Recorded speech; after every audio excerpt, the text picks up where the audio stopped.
Markets and offices across Nigeria's southeast have opened today, Monday, after the Indigenous People of Biafra announced the permanent cancellation of its weekly sit-at-home order with effect from February 9th, 2026.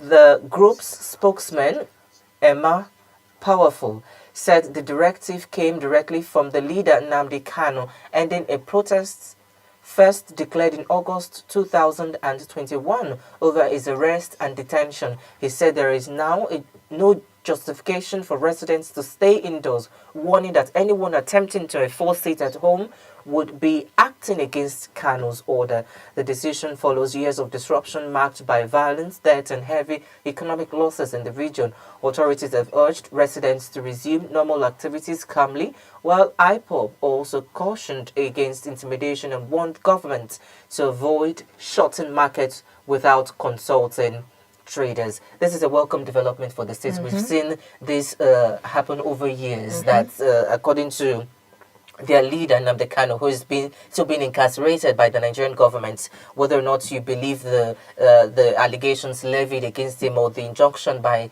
the court that has been granted to continue for his prosecution and his detention. But he has been able to come from his from where he is to make this declaration, because we saw what Soludo did the other day, that he threatened to demolish the place and go ahead with the master plan or build schools or whatever it is he wants to build, because this is an economic sabotage on the state. Exactly. When Monday mornings, entire Monday, we're supposed to be the first day of the week where market activity is supposed to happen. When we see that being neglected and jeopardized because of somebody's political interest or political affiliation, then we see that there's a great disservice being done to the people of the state and its environment. So this is a welcome development, and I hope that the federal government and the state government and respected members of the society will look at how can we able to solve these issues. The Indigenous People of Biafra have legitimate concerns about security on their land, about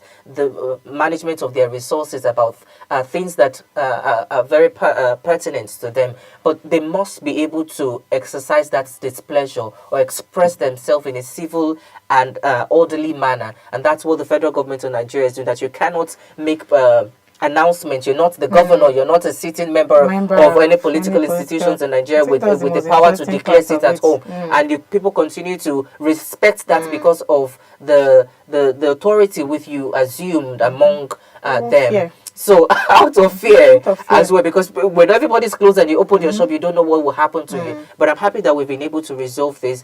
And going forward, I hope that, just like I mentioned, respected members of the society will be able to find solution to the issue of Nnamdi Kanu. Let us find a solution to his problem. He cannot continue to stay in prison. And he also must be respectful. He also must show the willingness to be able to accept his blame where necessary.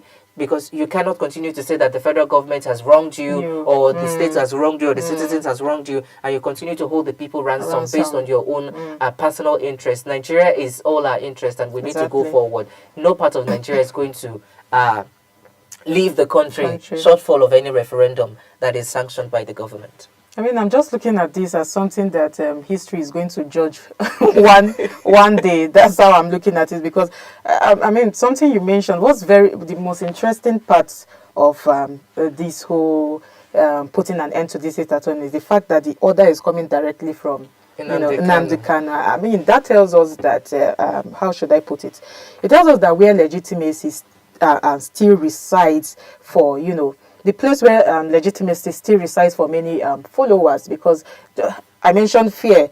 I mean, it also highlights some kind of vacuum in our political terrain, because in our political leadership, especially coming from that region, because when a non-state actor is giving an order that's I think it carries so much weight, because it's telling us that our governance has failed somewhere. I mean, the governor of a state, I mean, in other Nigeria, we see people paying taxes to bandits. We see people paying ransom, negotiating, having dialogue with bandits. So all of this tells you that our government has failed.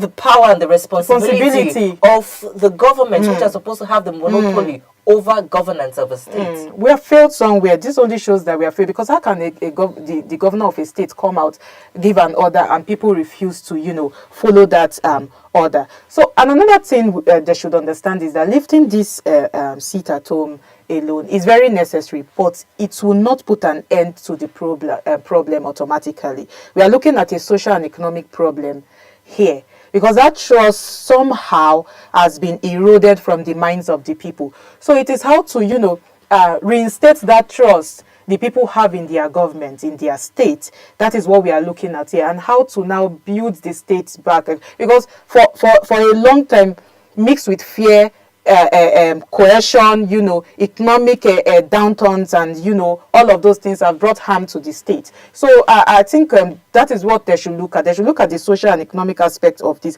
How to revitalize, should I use that word if it's the better word, how to revitalize the state. And it won't happen unless they have better security, unless they have a dialogue still with this IPOB people, and understand who has more authority in the states. Who should people listen to at this point? Have real dialogue with them, and policies that makes people's daily life worth protecting. That is the kind of that is what we should be talking about at this point in time. If not, this relief we are talking about for today, if people are going to resume school and go back to markets and go back to work on Monday, that is today. If not, we're going to see this relief, and it's going to bring frustration tomorrow. So we